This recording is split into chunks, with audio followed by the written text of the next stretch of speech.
Good morning. My name is Susan Parkins, and I am from Laramie County Library. And I want to welcome you to this morning's webinar for adult outreach best practices. And good morning, this is Jamie Marcus at the State Library, and we tried to put this webinar out earlier this morning in a live version, but of course technical issues happened, and so Susan and I are now re-recording our archive. So I'm sorry we won't get to have any interaction like we had hoped, but we hope that this webinar kicks off some new perhaps information and activities surrounding outreach to adults in at least Wyoming and then here in the region. And we're also hoping that we'll be able to have future webinars and sharing sessions like this. I was trying to think of other things that we could talk about. The list that I came up with was homebound services, which falls under adult outreach, senior programming, and also I wanted to touch a little bit about different outreach organizations that could help you be successful in your job. Ones that I participate in and ones that I think some of the others have participated in or are a member of. But the first thing we wanted to talk about is outreach or outreach programming. And I don't know if anybody out there does formal programming at your library, but I want to start off here with the State Library webinar archive page. And if you go up here to the top of the page where it says Other Webinars and click on that, it's going to take you down to our Library Outreach Adult webinar that we're doing this morning. And down here, it's going to just show you everything that I'm going to talk about this morning. And there are some other libraries that wanted to participate. We have Campbell County Outreach Pictures and Park County Outreach News article that we're going to include in this morning. But I want to start with programming that is done outside of the library. And we do, at Laramie County, we have an adult outreach program committee that talks about programs that happen in the library as well as outside of the library. And right now we don't have anything formal that we do other than we provide book club kits to some of our retired senior centers that have requested them, and when they organize their own book discussion groups. And we also have, at our library, we have purchased bifocal kits, which we call those memory kits. But I think a lot of you would recognize the name bifocal products. But I'm going to start with the Laramie County Book Club kits. And perhaps your library has put these together as well. But if you go to the Wildcat and type in book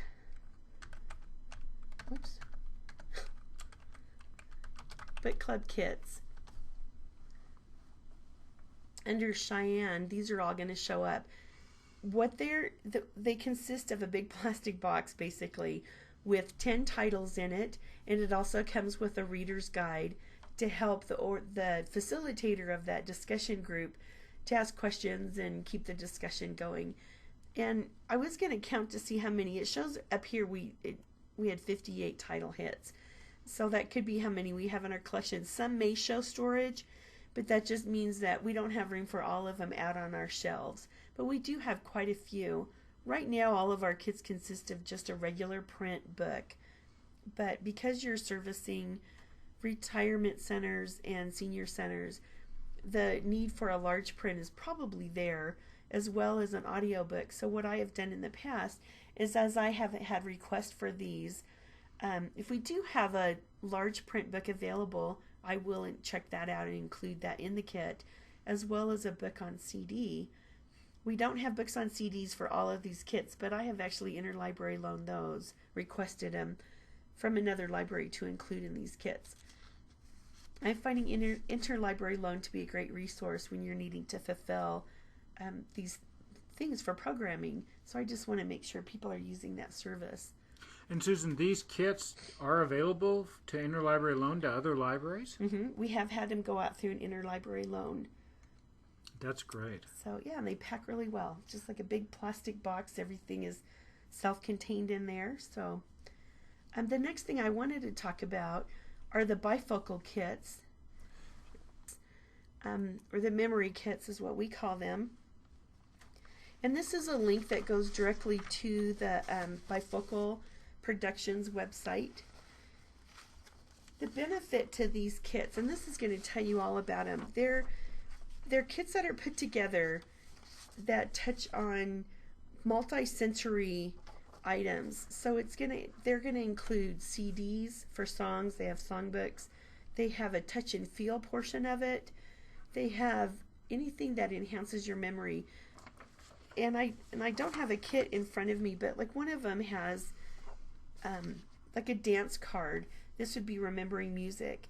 And so it includes an old-time dance card that they used to carry when they went to dances and had people sign up for their next dance. They also, in the pet, when they have an old-fashioned pet toy that squeaks, that anything that can trigger a memory. These kits are geared towards seniors, but they can actually be used in even a daycare setting. If you wanted to do something with children, they could be used in an organization such as Daughters of the American Revolution, AARP, things like that, and not just nursing homes and senior centers, although I do have a lot of nursing homes that check out the kits to use for their Alzheimer's unit. We currently have 9 kits at our library, and you can see those also when you search catalog. We have these as memory kits.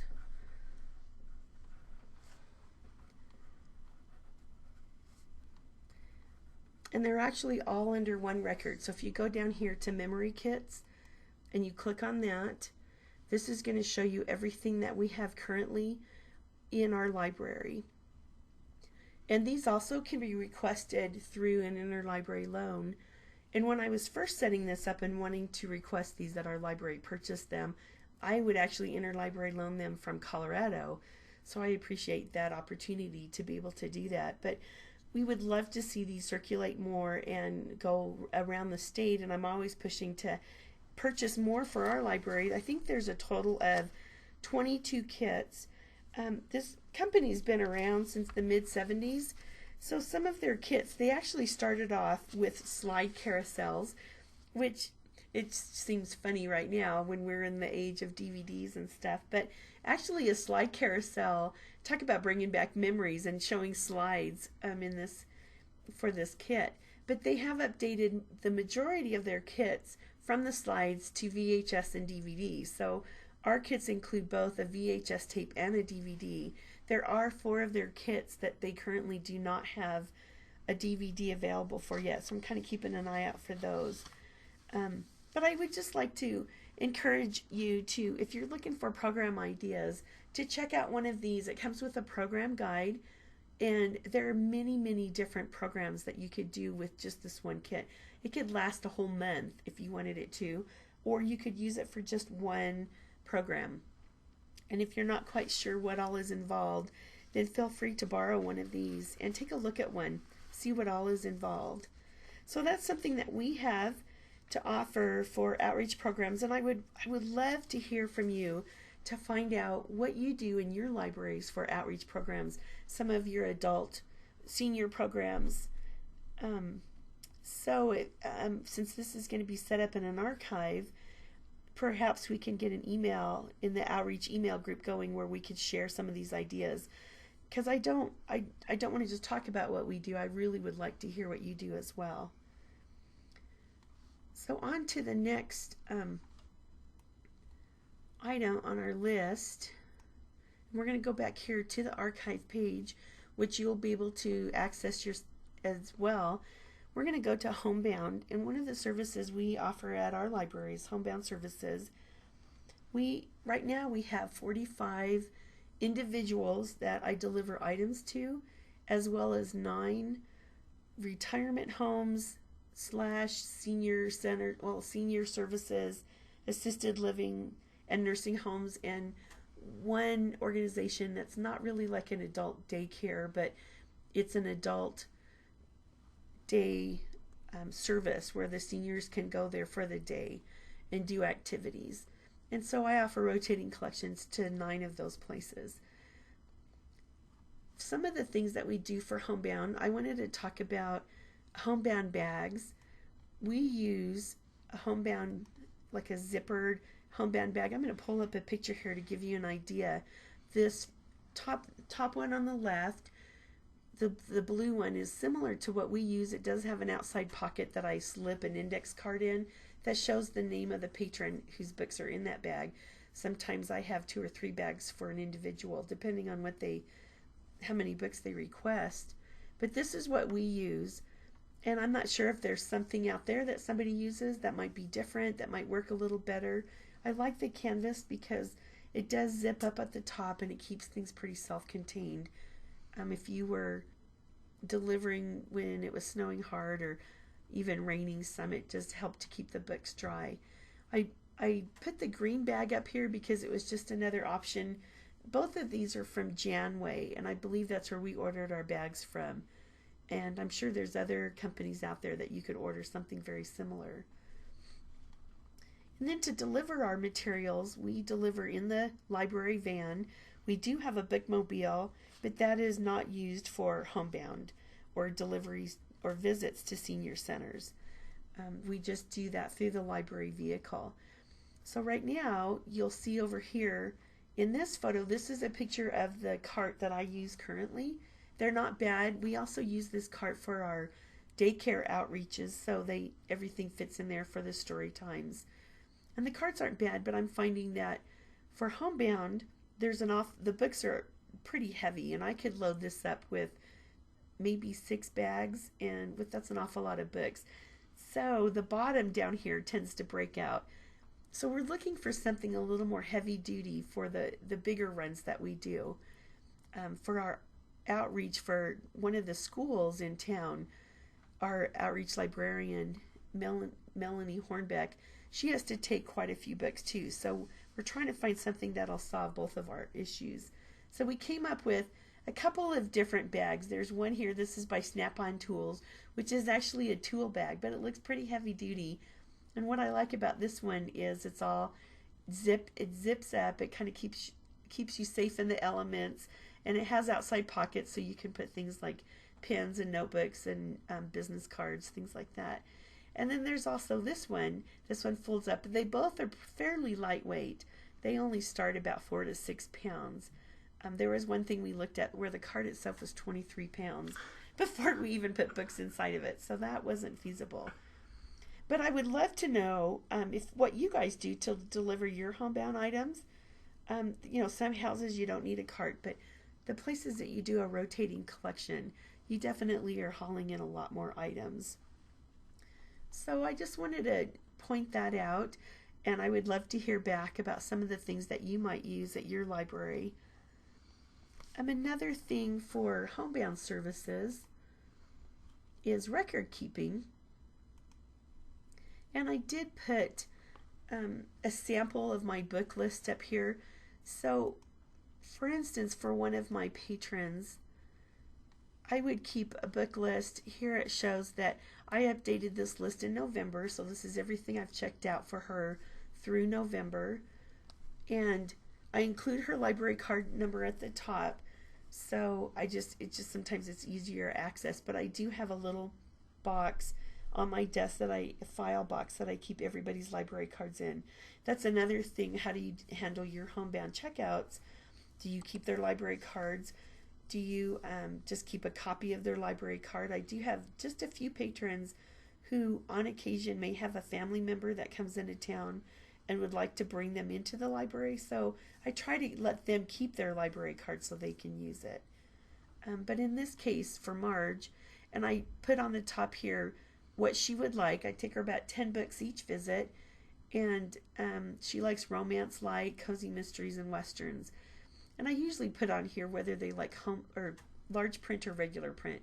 I didn't include that in Marge's because she likes them both, but it's good so if somebody else is pulling these books for me, then they would be able to tell what type of materials that she would like. I write down the title, and then I put the date of when I took them. I have a lot of homebound patrons who don't mind rereading books, but if I have just taken this particular item to them in the past 6 months, I probably wait a couple of years before I take them a new book. All right, so, and then there's one other type of record keeping that I do, and it's through an Excel file. When I go take a rotating collection to places like retirement centers and nursing homes, for instance, for this particular place, and I would put up here at the top that I'd take them 5 mysteries, 4 westerns, 8 fiction, 2 nonfiction, and 1 biography. And then I have the date, and then I write down, I go down the row because it's just the easiest thing than picking random and trying to keep track of these random books. So I'll start, maybe I'm in the B's and the mysteries, so I'll take the next 5. I may not go all in a row. It just depends. If I have one author that has a lot of books, I may not take all 5 books by that particular author. I might skip along some, but that just kind of helps me when I'm pulling those items. And so I keep that log sheet here. So this is another way that I keep records. And if I'm not sure how you would keep records, or if you even do, I do have people who don't like repeats, so I find I need to keep a pretty updated record. So there's my Excel spreadsheet. Now we're on to some of the organizations that I belong to that I think are very beneficial for my job, and I appreciate having that contact with others who are doing the same line of work. The first one is the Association of Bookmobile and Outreach Services, ABOS. Some people call it ABOS.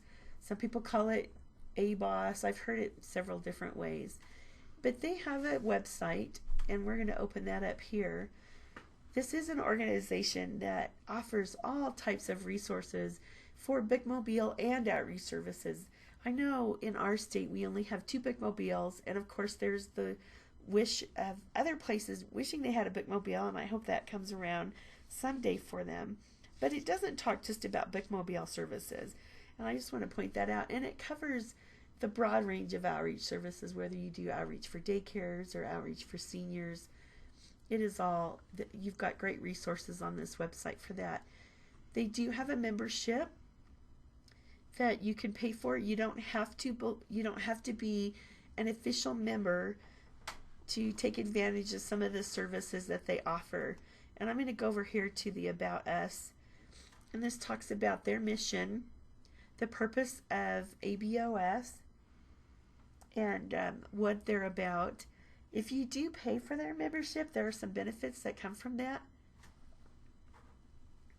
And they do have an annual conference, which I highly recommend. If you go to even once every 3 years or so, it's just wonderful to go to a conference that touches solely on your job. And there's a conference link up here. If you'd like to see what some of the past conferences have included, you can go down here and find out what all was involved for that. Here's their resource site. They do have scholarships available and documents that you can download. The member newsletter, which I found really helpful. This is fairly new for the organization, and you could go out here and read this. There are actual officers that are voted in for this organization, and if you are a paying member, you can vote for the committees. They have bylaws. Oh, and they have merchandise too. That's kind of fun, I think. And so this is the Association of Bookmobile and Outreach Services. I do highly recommend them. They also do have a listserv that you can sign up for, and you can find that on this site as well. And it's just great to be able to go back and forth on this listserv and share ideas. The other group, we do have the outreach interest group here at the Wyoming Library Association, which I hope we can get a lot more people involved, since we're splitting it up to definite outreach interests. So we have like this adult group. We'll have one that services daycares and schools, perhaps. So I'm hoping this will generate a lot more interest for that. I do belong to an informal group called the Rocky Mountain Outreach Interest Group, and I did see that there are a few of you who were able to attend this webinar when it was live this morning, and I appreciate that. What we try to do is, we used to meet quarterly, and now we meet twice a year, and we just get together. We talk about what's happening. Most of the members are from Colorado, but we do have somebody who comes on occasion from Nebraska, and I come down from Wyoming. And we, talk about what is happening. We talk a little bit about ABOS. And the big thing is we talk about best practices in our libraries, things that are happening. It's a great resource when summer reading is coming around, since we all do the same summer reading program, and talk about some ideas on what we do for that. And this is called the Rocky Mountain Outreach Interest Group. There isn't an official website for it. We do have a semi-official mailing list, but if you're interested, I can put your name on that mailing list. But Wyoming, since I participate in it, we have hosted the group once in Cheyenne, and I've let them know that we'd like to host another meeting. So that will either come in May or August. And I would be glad to let you all know when the RMOIG group will be meeting in Laramie County Library in Cheyenne. This is a good point for me to mention the Macmurray Grants. And if you know anything about Jamie at the State Library, you know that I'm always talking about Macmurray Grants. But every Wyoming library worker who's worked in a public academic school or special library for at least 1 year, or volunteered for that matter, for at least 1 year, is eligible for up to $1,500 each calendar year to attend a conference or to take some continuing education courses, library related of course, but going to an ABOS conference, driving down to Laramie or even into Colorado to go for one of these RMOIG meetings, or going to WLA for the Outreach Interest Group meeting, or participating in who knows what other outreach or any other activity for that matter, may all be covered by those grants. You can get more information on the Macmurray Grants on the State Library's webpage, or you can email me. That's jamie.marcus@wyo.gov, or just give me a call and I'd be happy to walk you through the application. We give out grants every other month, and we're happy to do that, especially for something like this, where we really know will impact your patrons. And I highly recommend it. I have benefited from this grant, and it has just been wonderful.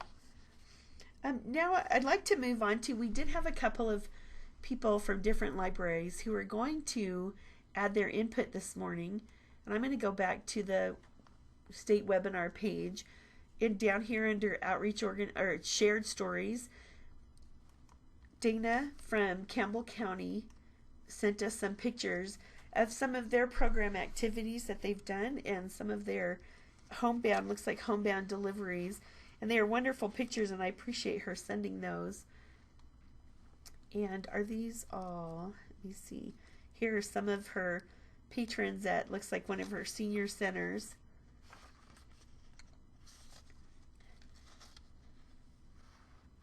These are great.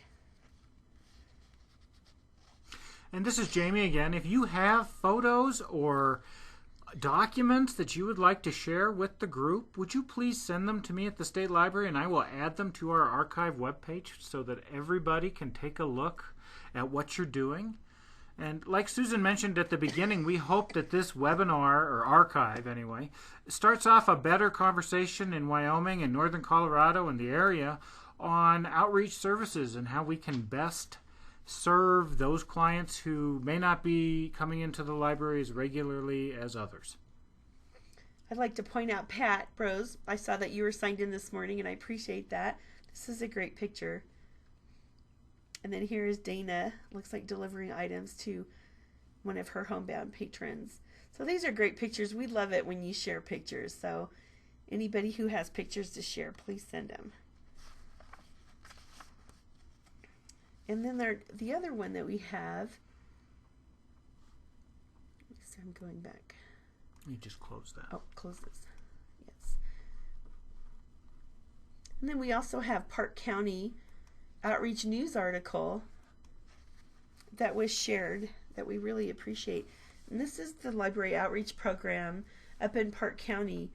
And this is going to be on the archive as well for your access, for you to be able to read. And I would recommend that you go out there and find out what's happening in Park County. If you have had any articles written up about your outreach program, please share those as well. we would just love to see what everybody else is doing and share all of our ideas and what's happening in your library and any suggestions that you may have that may make our jobs a little bit easier. Okay, well, I think with that, Susan and I'd like to close with just a couple other reminders. The WLA Interest Group does have an email list for outreach, and once you become a member, and I think now even before you become a member, you can join their email list. And so you can take a look at the website and do that. And we'd love to continue this conversation online. We'd also be interested in knowing if having an actual more live webinar without technical difficulties would be something you would appreciate. A better share session where you guys could share what you're doing. And maybe we talk more about what Laramie County's doing. We're also looking here in the next couple months to do another session, again, hopefully without technical difficulties, on serving younger groups to our daycares and outreach to our schools and things of that nature. And if you're interested in that or have someone at your library who might be interested in that, would you drop either Susan or I an email just so that we know you'd be interested and maybe we can rope you into helping us out on this? And again, you can reach me, Jamie Marcus, at jamie.marcus@wyo.gov. And my email, you can reach me at sparkins, Parkins, at lclsonline.org. Well, we thank you for participating and watching this. Yeah, thank you so much for attending.